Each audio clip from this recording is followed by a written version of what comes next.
Pang-araw-araw na mga salita ng Diyos. Bawat isa sa inyo ay dapat magsuring muli ng inyong buhay pananampalataya sa Diyos para makita kung sa paghahabol sa Diyos ay tunay na naunawaan mo, tunay na naintindihan, at tunay na nakilala mo ang Diyos. Kung tunay na alam mo kung anong saloobin ang tinitiis ng Diyos sa iba't ibang uri ng tao, at kung tunay na nauunawaan mo kung ano ang ginagawa ng Diyos sa iyo at ano ang pakahulugan ng Diyos sa bawat kilos mo. Ang Diyos na ito na nasa tabi mo, gumagabay sa direksyon ng pag-unlad mo, nagtatakda ng tadhana mo, at nagtutustos ng mga pangangailangan mo. Sa katapos-tapusan, gaano ang nauunawaan mo at gaano ang totoong pagkakakilala mo tungkol sa Kanya?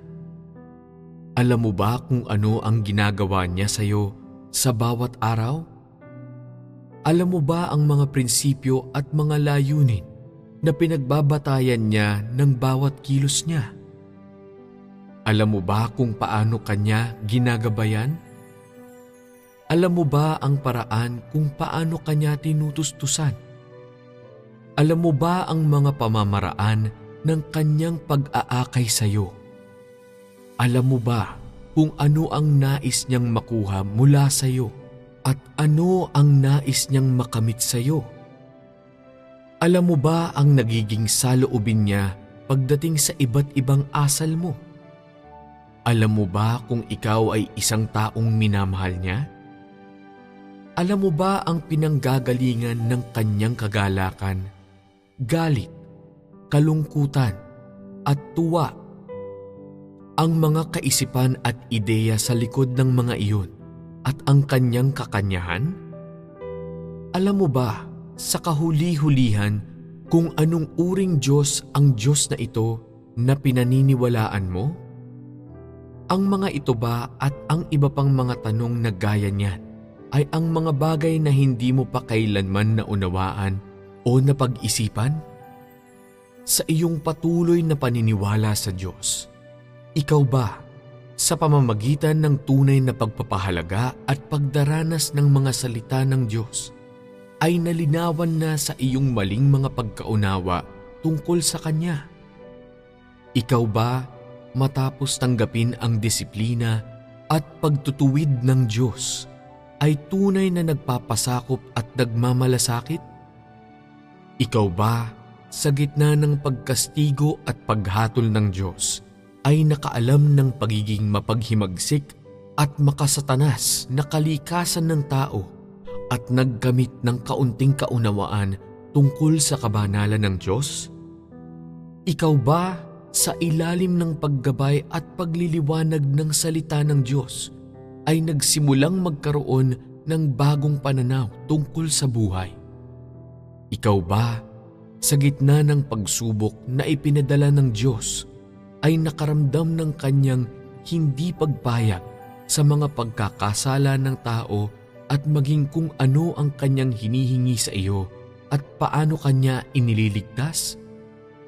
Kung hindi mo alam kung paano ang magkamali ng pagkaunawa sa Diyos o kung paano lilinawin ang maling pagkaunawang ito, kung gayon, masasabing hindi ka pa talaga nakapasok sa tunay na pakikipag-isa sa Diyos at hindi pa kailanman naintindihan ang Diyos. O kahit papaano, masasabing hindi mo kailanman ninais na maintindihan Siya. Kung hindi mo alam kung ano ang disiplina at pagtutuwid ng Diyos, kung gayon, tiyak na hindi mo alam kung ano ang pagpapasakop at pagmamalasakit, o kahit papaano, hindi ka pa kailanman talagang nagpasakop o nagmalasakit sa Diyos. Kung hindi mo pa kailanman naranasan ang pagkastigo at paghatol ng Diyos, kung gayon, hindi mo talaga malalaman kung ano ang Kanyang kabanalan. At lalong hindi magiging malinaw sa iyo kung ano ang paghihimagsik ng tao. kung hindi ka pa talaga kailanman nagkaroon ng tamang pananaw sa buhay o tamang layunin sa buhay, kundi nalilito pa at hindi makapagdesisyon tungkol sa iyong magiging landas ng buhay sa hinaharap, maging hanggang sa puntong nag-aalangan kang magpatuloy. Kung gayon, tiyak na hindi mo pa kailanman tunay na natanggap ang pagliliwanag at paggabay ng Diyos. At masasabi ring hindi ka pa kailanman tunay na natustusan o napunuan ng mga salita ng Diyos. Kung hindi ka pa napasailalim sa pagsubok ng Diyos, malinaw na hindi mo talaga malalaman ang hindi pagpapaubayan ng Diyos sa mga kasalanan ng tao, o hindi mo maiintindihan ang sa kahuli-hulihan ay hinihingi ng Diyos sa iyo, at lalo na kung ano ang gawain niya ng pamamahala at pagliligtas sa tao. Gaano man karaming taon na naniwala ang isang tao sa Diyos, kung hindi pa niya kailanman naranasan o nadama ang anuman sa mga salita ng Diyos, kung gayon, tiyak na hindi pa niya nilalakaran ang daan tungo sa kaligtasan. Ang pananampalataya niya sa Diyos ay tiyak na walang tunay na laman.